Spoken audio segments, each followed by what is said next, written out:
Hey, aloha guys, Eric West here, HawaiiRealEstate.org. Welcome back to the channel. I'm coming to you live right now from the island of Maui. I am here with Lani. She recently survived this fire, and she's here to tell her story, specifically what happened on that day, what she's experienced then, some of the hardships that she's had, and this is a lady that has been born and raised on the island of Maui. She's 50% Hawaiian and is currently enduring the aftermath of this nightmare. And so I'm just going to let you talk. Tell us a little bit about who you are and your background. What do you do? My name is Lani. I worked at Puamana Community, which is down the road. And that day I was working and the streets, to get out. I think I left there about 3:30. And trying to get out of there was so crazy. We were like rats following each other, and the roads were blocked. And I'm not blaming the police or anybody. It was chaos. But people got to understand the winds were so high and trees were falling. I mean, phone lines, electrical lines, and everybody was blocked off.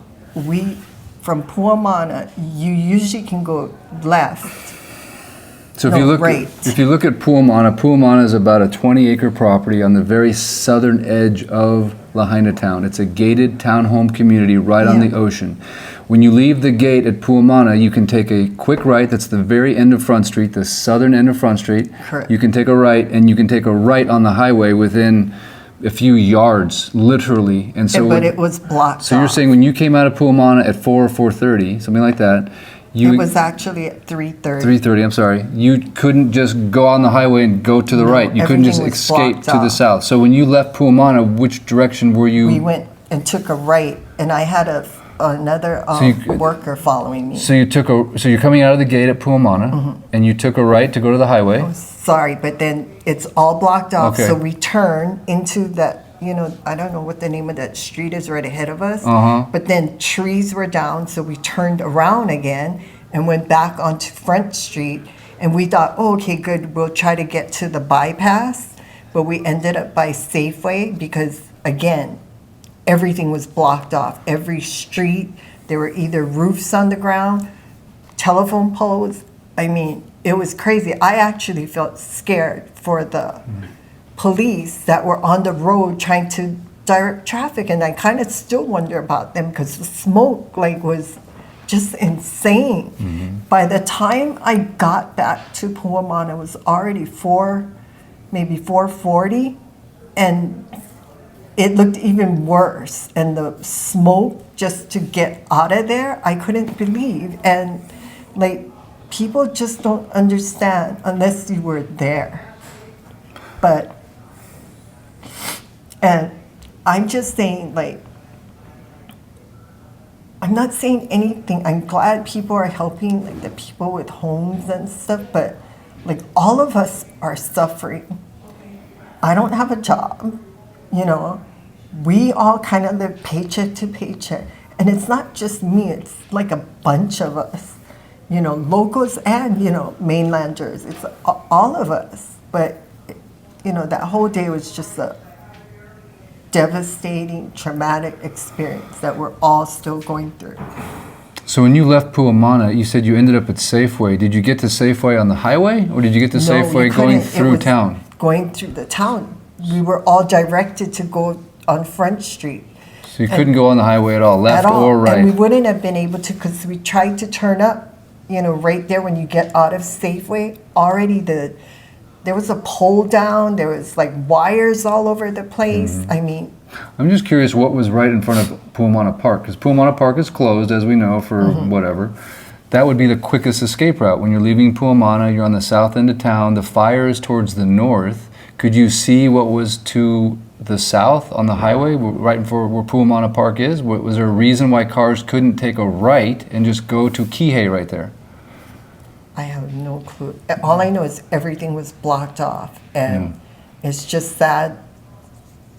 Most of the people didn't get out, and I seen what it was like. My friend, I got out and I followed a truck to get out of Puamana. He went through the cones and knocked it down, and I ended up following him. And I keep thinking if I didn't follow him, and then when the phone started working, my friend was still in Puamana. I said, you need to get out of there.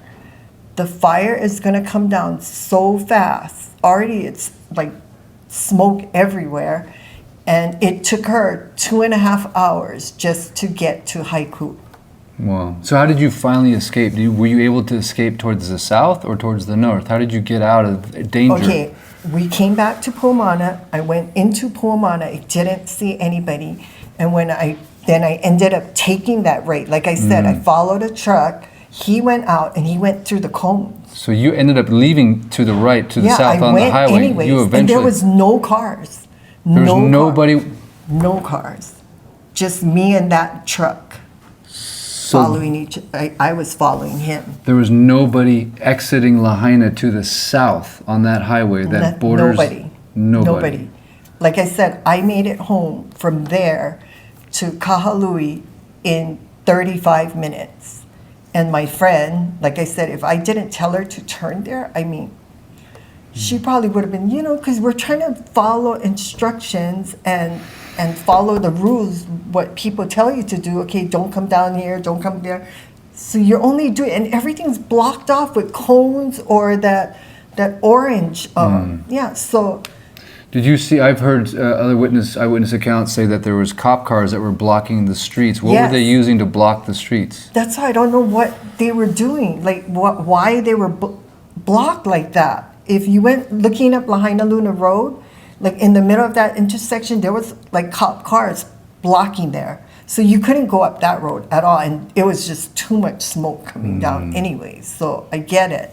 But it just was crazy. Like, I'm glad we got out of it, and I'm glad I have a home to go to, but I feel bad for all the other people that don't have nothing, and they're trying to start, and everything that other girl had said is true. Like, FEMA, you have to be denied. They want you to get, like us, because we're independent contractors, they want you to get SBA loans.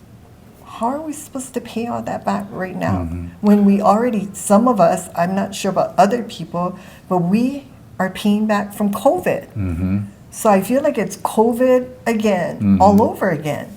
Right, I agree. And then, the governor and the mayor announced about the unemployment. Nothing is in place for independent contractors like us. And that's the part, like, I just wish everybody would understand too, because I'm pretty sure people are thinking, well, she has a place to go to, but none of us are working. I did one side job, and that was from somebody who heard my story. And so if people watching this want to help you, do you have a GoFundMe? Do you have a Venmo? Do you have something that we can share with them if they want to help you? I have a Venmo. You have a Venmo? Yeah. Okay. Do you know it off the top of your head, or should we just put it in the description of the video? Yeah, I can't think of it. Okay. Just interrupt really quick and restart. Okay. So some technical issues. We're just restarting the live stream, hopefully, but we're just saying that if you would like to help Lani, we will provide her Venmo information in the description and the comment section of this video. Obviously, everybody needs help right now, and so we're just highlighting stories. And the government's not doing anything helpful whatsoever. So, just to give testimony, has Red Cross, FEMA, is there any organization that these people are being told to donate to? Have you seen a presence of them on the ground anywhere? Has anybody talked to you or come up to you? Have you feel that? Nothing. I called on my own and nothing. As far as they're concerned, if you didn't have a home, then they kind of just, you're denied. So you're not having any success as not being a homeowner, being someone that rents and as a 1099 worker. It's sort of like a double whammy. She didn't lose a home, but she didn't own a home, but she also is not a 1099 she's a 1099 employee. Correct. So there's basically there's no help. Yeah, basically. I mean, the governor keeps saying that, and when you call DUA, which is the Disaster Unemployment Assistance, it's not in place yet. So That's why. So you know, not just you, but you're saying there's 15 people that Just you at worked with my at job. Puamana. Yeah. And what did you all do at Puamana where there's $5-6 million oceanfront homes, right? Exactly. What did you we do? were cleaners, and then how come nobody reaches out to us like those people? I mean, The people that you've been cleaning their condos all yeah, these years? we've been doing it for, like I have Decades? personally for 12 years just there, and before I was with the laborers union with Hawaiian dredging. I mean, but anyways. So if you are a homeowner at Puamana, which I know there's plenty of you out there watching, I know, and if you know a homeowner at Puamana, maybe we could start a quick little GoFundMe for the workers that worked there that don't own homes, that now don't have a job, and they're ready to work if you need your place cleaned, right? Correct. Right? So they're not Correct. looking for a handout, but maybe Exactly. maybe you help them out and see what's actually happening here in the state of Hawaii. These are the individuals. This is a local, born and raised, 50% Hawaiian blood individual. This is the heart of the people of Lahaina right here, and you're hearing it straight from the horse's mouth that there's no support, And there's I nothing wish going more on. local people would come forward, but a lot of us, we don't want to it's a really humbling experience. You don't want to beg for stuff, you Right. know. No, it's So it's I true. get it. It's true. Getting the local people to come forth. It's very, very difficult. These aren't the kind of people that are looking for a handout. It's not in their culture. It's not in their Yeah. genetic makeup. It's not who they are. Despite what you might think, it is not who they are. So just to get them to come on camera and to be willing to receive something is very difficult. So we would like to get messages like Lani's out to the world. We'd like you to share it on your social media. We'd like you to give obviously to her Venmo that we're going to put on there. We'd like you to please share the truth of what's happening here, and if there's one thing I can say, don't listen to the narrative that you're being fed, that the governor just said give to the Red Cross. If you don't know that the Red Cross is a scam, then you need to do some research. Because I've had other victims call me from the Paradise Fires, from the Sorry, they don't help. yeah, they said We've called. they come, they raise the money, and then they leave, and they don't leave the people with anything, and they have the dumps are full of all the supplies that they were given. They rent storage space and put all the crap in the storage spaces. It is insanity, and the fact that our governor tells people to give to the Red Cross, call and talk to a survivor from Paradise or these other fires that occurred, campfire. They don't do anything. Okay, they're stealing our money. They're stealing from people like Lani. Yeah, we're still taxpayers. Come on. FEMA. Okay. Anything else that? Sorry, I got to be careful what I say. Yeah. Anything else that you want to say about what you've seen since this disaster occurred? From your perspective, what have you seen? What are you hearing your friends and your family and other local families saying? They're kind of all doing it on their own. They're not, Hawaiians are proud people, and a lot of them will not speak up. And just from seeing everything now, and I've gone to Kahana and the boat ramp, because my son was one of them that came in from Molokai to bring, goods and Really? stuff. Yeah, he was one of them. He was doing it for the 3 days straight right after the whole thing that happened, and I couldn't get to him because you couldn't even come through, but I'm glad he helped in that way that he could. But I just think the government has to step up and really help these people. And I'm going to take it one step further. I'm going to say that what's going on right now here on the island of Maui is a human. It's a travesty. It's a crime against humanity. And as you, as a fellow American or a fellow citizen of the world, if you're going to stand by and just let this happen without taking whatever appropriate action that you can take, then you're. I mean, I hate to say it, but you're adding to the problem. Lead, follow, or get out of the way is what I say.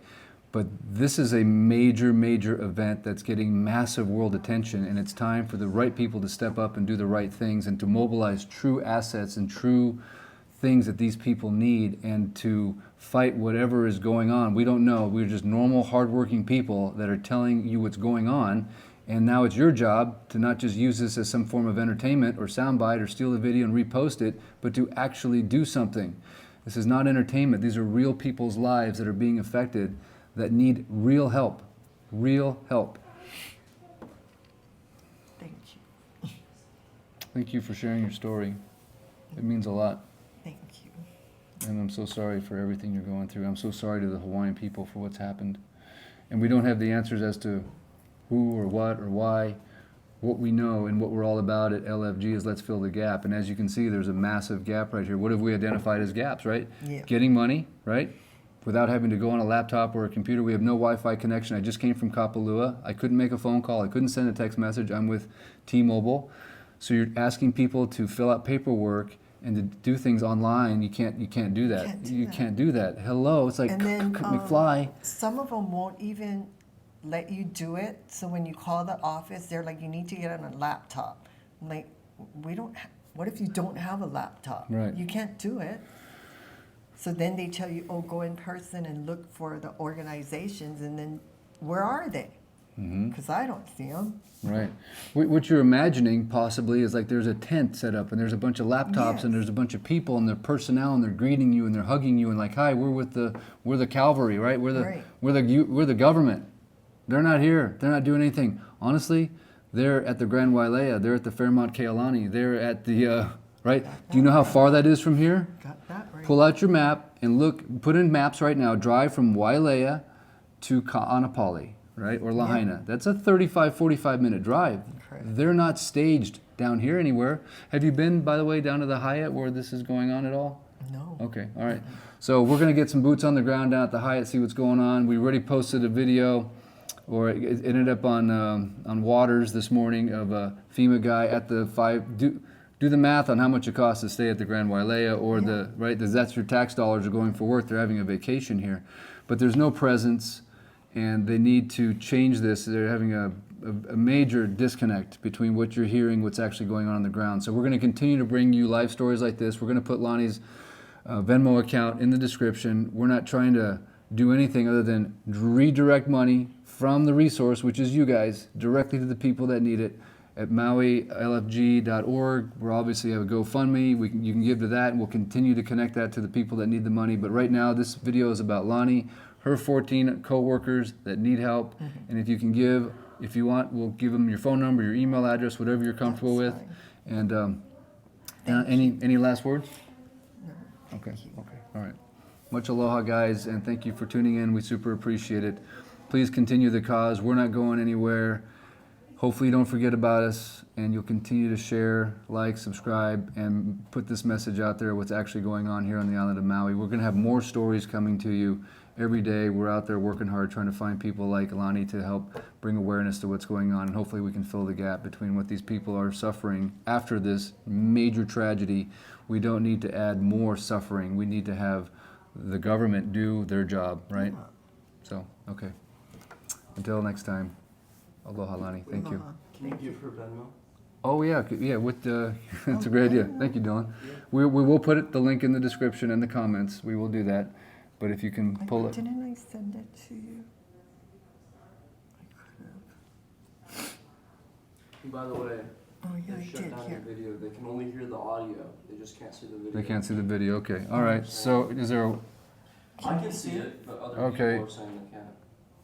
You can see it. So it's at G as in God, D as in dog, E as in echo, K as in Kit Kat, N as in Nancy, E as in echo, E as in echo, F as in foxtrot, GDEKNEFF at No, EEF. EEF, yeah, GDEKNEEF, and then we'll put it up here on the screen too. So you guys can probably screenshot that or do something if I can hold it up right. This is hard. Okay. Don't ask. Don't me how to ask do you. that. That's why I sent it to you. Yeah. Because I don't know how to do it. Yeah. Okay, if you do anything, share, like, and subscribe to the video, share the message, and give to Lani if you can. Thanks, guys. We shall be back very, very soon. Thank you for your support. Much aloha. That's actually my first given name, just so you know. Okay. I mean, because you call me Lani, but Yeah, yeah. that's my middle Okay, name. all good, all good. That's her middle name. We got the right person. We got the right Yeah. Venmo. Promise.